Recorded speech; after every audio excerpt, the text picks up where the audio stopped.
I pledge allegiance to the flag of the United States of America and to the republic for which it stands, one nation, under God, indivisible, with liberty and justice for all.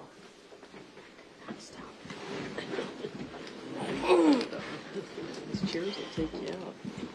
Okay, will the clerk please call the roll? Potato, Here. Bowman, Here. Clairgett, Here. Absent. Elfers, Here. Kenna, Here. Frankie, Here. All right, Councilmember Cole is absent tonight. Do we have a motion to excuse her? I make a motion to excuse Councilmember Cole. Councilmember Botetto excused. Do I have a second? I'll second. Seconded by Councilmember Bowman. All in favor? Aye. Any against? Nope. Okay. All right.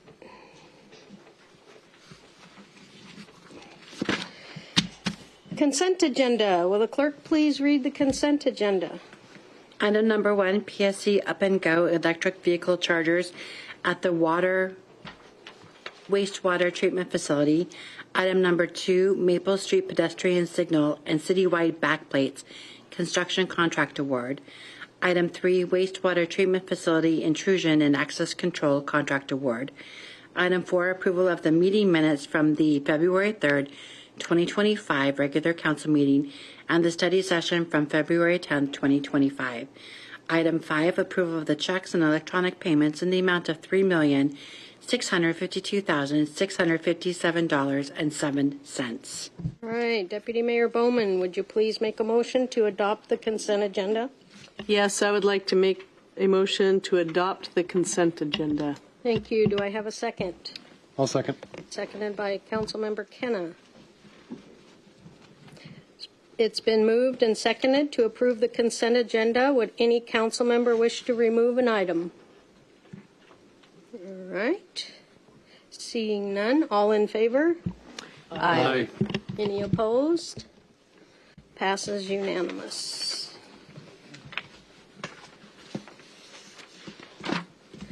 Okay, no public hearing tonight. We move on to regular business.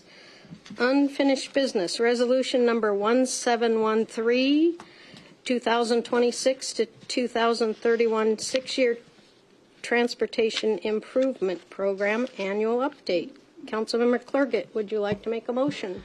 Yes, I'd like to make a motion to adopt resolution number 1713, 2026-2031 6-year transportation improvement program annual update.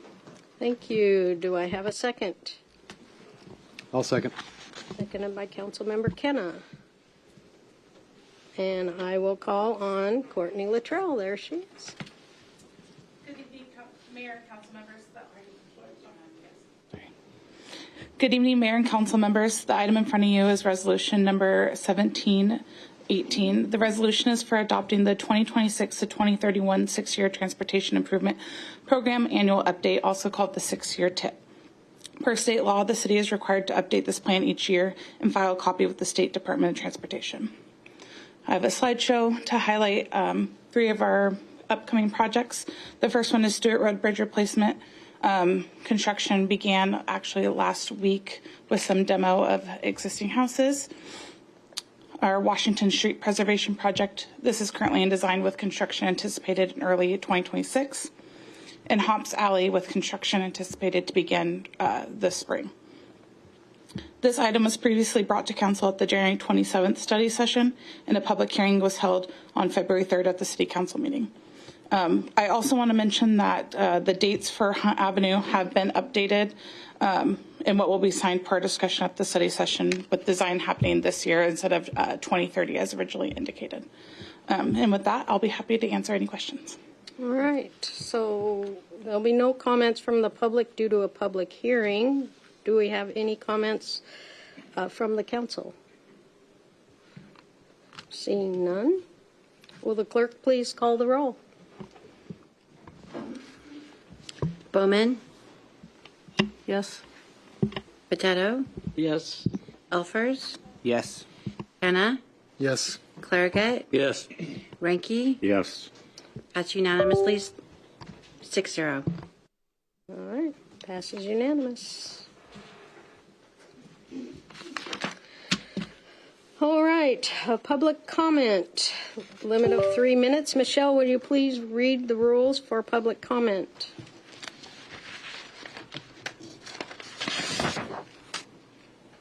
The public comment period is your opportunity to speak to the council and the mayor on items that are not on the agenda. When the clerk calls your name, please step up to the podium, making sure the microphone is on, and you do have 3 minutes to speak. As a reminder, this portion of the meeting is the council's opportunity to hear from the community and not a time to engage in debate. The council will not be answering any questions, and you may be directed to a staff member. And Mayor Hayden, I do have the sign-up sheet, and there has been no sign-ups for tonight's public comments. All right. And we have no one online and no one here, so we will. Mayor, would you like to see if anyone in the audience would like to make a public comment? Is there anybody out in the audience who would like to make a comment? Seeing none, we will move on to new business. First thing, ordinance number 2920, 2025-2026 budget amendment. Councilmember Botetto, would you like to make a motion? Yeah. I make a motion to approve ordinance number 2920, the 2025-26 budget amendment. Thank you. Do I have a second? I'll second, Mayor. Seconded by Councilmember Ranky. I call on Chief Financial Officer Cassandra Raymond. Good evening, everyone. Before you, we have Ordinance 2920. This is a budget amendment to our 2025-2026 biennial budget to do with the Public Works Operations Facility. The city began its feasibility studies for the new Public Works Operations Facility before 2017. In these intervening years, we have taken design. The old facility was constructed in 2000 on 1.6 acres. It's undersized and it no longer meets the operational needs of the city. The design of the new operations facility will cover 102,000 plus square feet over 6 buildings and 6.2 acres. Construction consists of 3 different phases: demo and preload. This is the earthwork that was completed.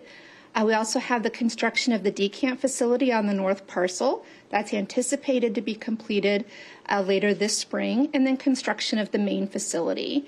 The main facility will due to begin construction this spring and be complete near the end of 2026. The total cost of the project across all of the phases is $65.9 million. That is allocated 49% to the general fund and 51% to our utility funds, and you can see the splits on the screen.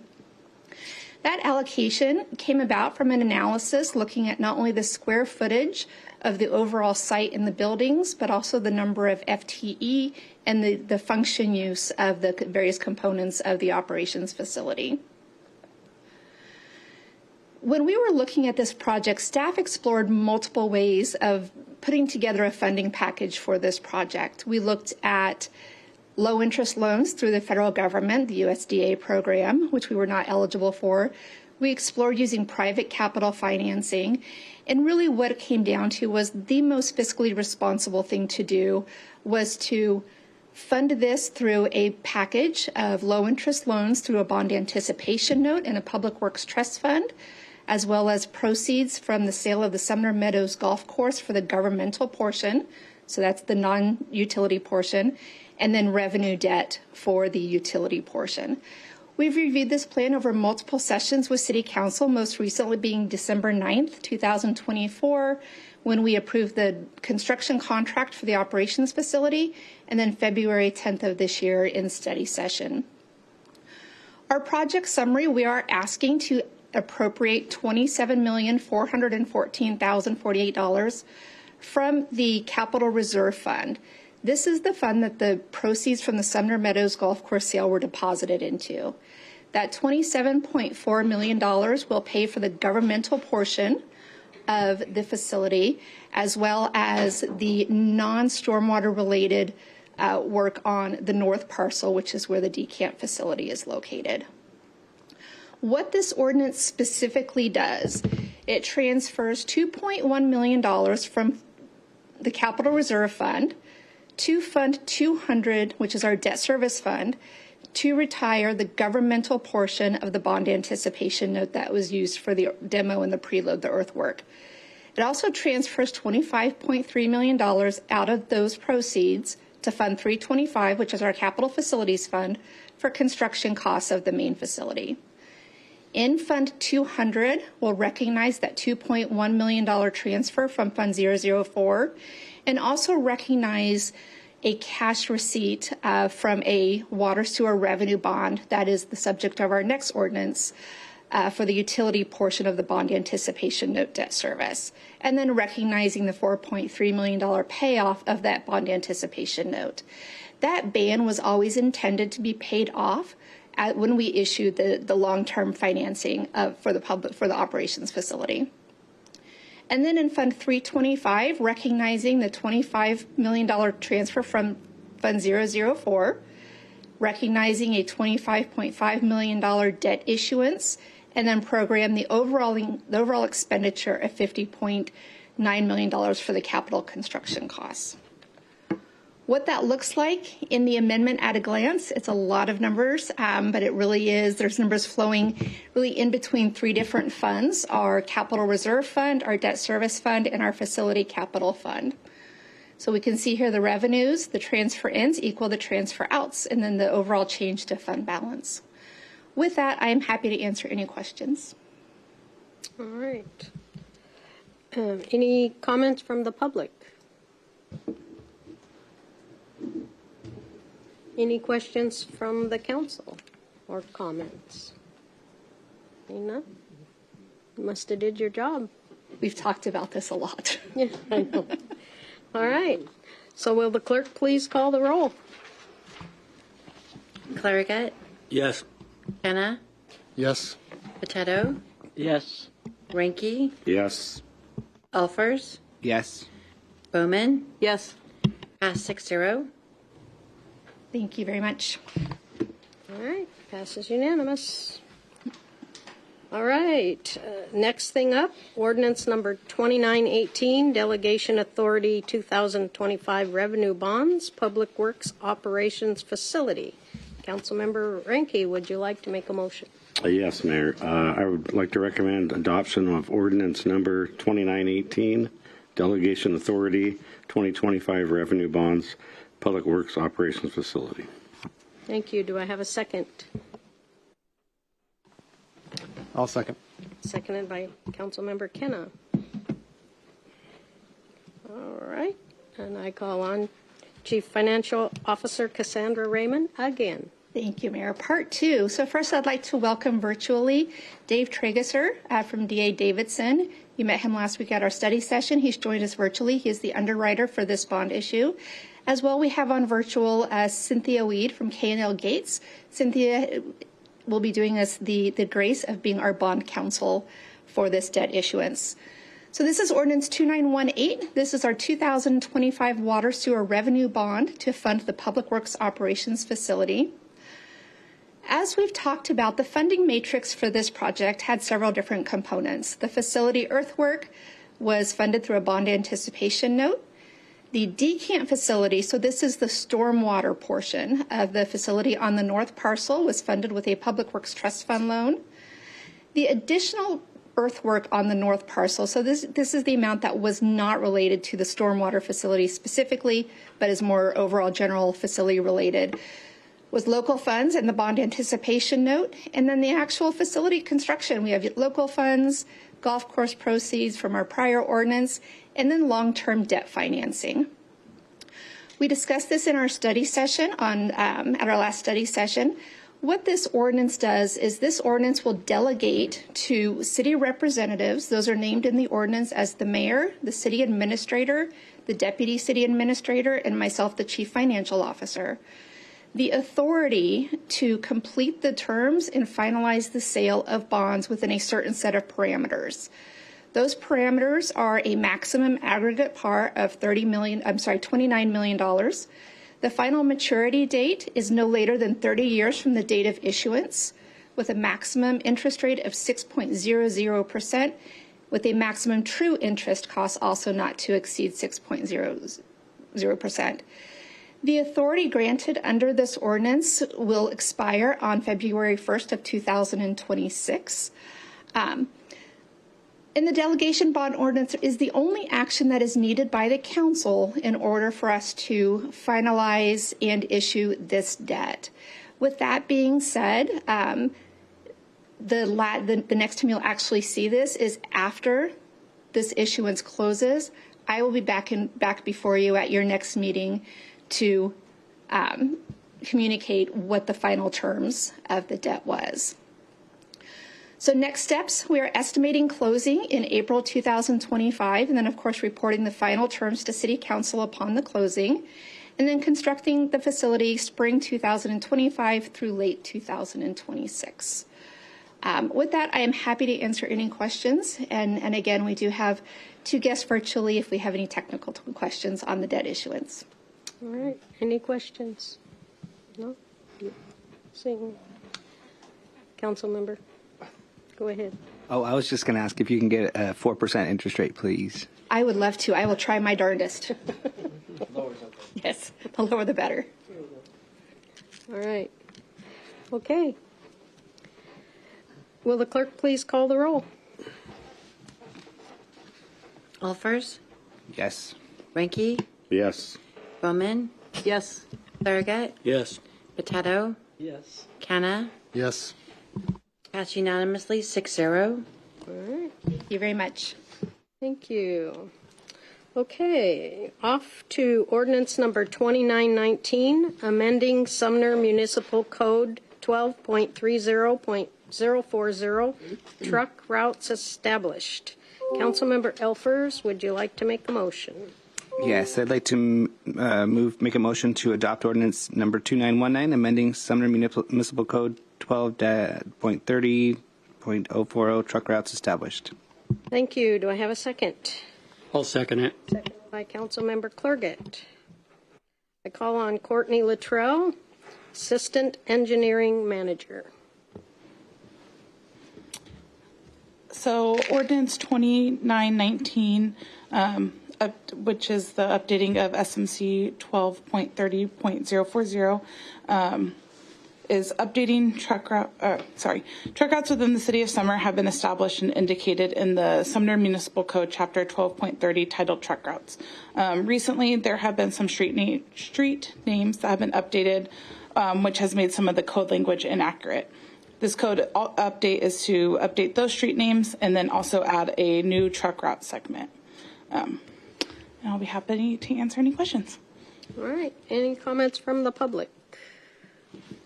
Seeing none, any comments from the council members? None? Nobody's got comments tonight. Will the clerk please call the roll?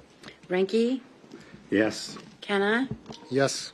Alfers, Yes. Potato, Yes. Bowman, Yes. Clarigat, Yes. passed 6-0. All right. Okay. That brings us up to reports. That was quick. Councilmember Potato. On this coming Saturday, there'll be an art show and STEM fair at the Sumner Bonnie Lake School District. It'll be up at Bonnie Lake High School, and it's just a great way to see how the students, have so many different interests. And I'll be participating in judging the art show with some of my fellow Rotarians. Thank you. Deputy Mayor Bowman. I don't have anything tonight. Thanks. All right. Councilmember Clergett. Nothing tonight. Thank you. Councilmember Elfers. I also have nothing tonight. Councilmember Kenna. Yeah, nothing for me tonight either. Okay. Councilmember Ranky. I have nothing tonight also, Mayor. City Administrator Jason Wilson. I see he's online. Good evening, Mayor and Council. Apologies for not being there in person, but I'm thinking you can probably tell in my voice why I should not be there. So I'll give you a quick update tonight. Then I'm going to turn it over to Carmen Palmer to give you a legislative update. Before I go into upcoming meeting agendas, I just want to throw a reminder out to Council that if you're interested in attending the AWC conference in June, registration opens tomorrow. So please let me and Michelle know as soon as possible. I know, thank you to 3 or 4 of you that already have confirmed that you're interested in attending that. We'll get you registered. Want to make sure that we get anybody else interested registered as soon as possible due to the lodging restrictions. So coming up at next week's study session, we have 2 items on the agenda. First is the hazard mitigation plan update. And the second is a early discussion on the transportation benefit district and what it would look like if we chose to form one of those. You might recall that was discussed during the budget process last year. At the March 3rd regular council meeting, currently on the agenda, we have the Hops Alley Construction Contract Award, approval of the 2025 computer purchase, the Elm Street Sidewalks Construction Change Order, a public hearing regarding adopting a new residential target area for multifamily tax exemption in East Sumner, and then an ordinance related to the first quarter budget amendment. On the personnel front, I'm pleased to tell you that today we had 3 new employees start with us, all in the police department. First one is a lateral officer named Jonathan Francis. He's coming to us from the San Diego County, California Sheriff's Department. His wife is originally from this area, and they relocated to raise their family in this wonderful community that we all live in. We do still have police vacancies that were added in the 25-26 budget to fill, but this gets us one step closer. Also in the police department, we had our new police support services manager, Lauren Whalen, start. Lauren is Mark Creeley's replacement, who retired last year. She has over 20 years working in civilian roles in law enforcement, most recently serving as the chief of staff for the Pierce County Sheriff's Office. She comes with a lot of experience, particularly related to grants and regional contracting. And then Aaron Schoolcraft is our new police records and evidence specialist. This is a new position included in the 2025 budget to focus on our growing evidence needs as well as records needs. She has previous experience working for South Sound 911 and the Puyallup and Olympia police departments. So we're happy to have all 3 of those, very excited to get our police department closer to full staffing. On the development front, I wanted to make a public announcement to council as well as to the general public that we are hosting a groundbreaking for the new operations facility on March 3rd at 4 p.m. That's before our regular council meeting, and that's up off of 29th, 142nd and 29th. I will now turn it over to Carmen Palmer, who will give you a legislative update. Thank you, Jason. Press the right button. I'm getting over it. So I am no longer contagious and appreciate Jason not sharing again. Good evening, council and public. I am the communications director, Carmen Palmer, here to just talk the legislature just a wee bit. 2 weeks ago, I told you there were so many bills, an avalanche of bills being introduced at the state. I think after 2 weeks, multiply that times 10. The avalanche keeps growing, but we are right at the critical point.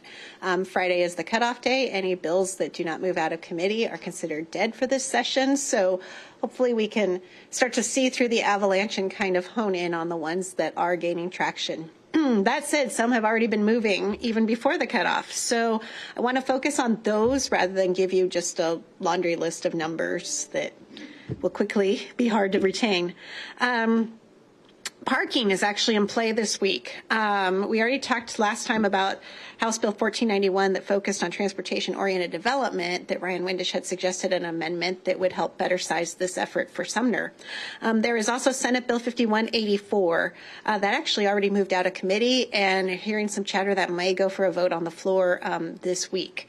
So Mayor sent a message to our 2 senators in the 25th and the 31st about we are opposed to this. To shorten it, Basically, it eliminates the city's ability to regulate parking in certain situations. I believe affordable housing is one of those where there would be no parking stalls required. The city could not require anything.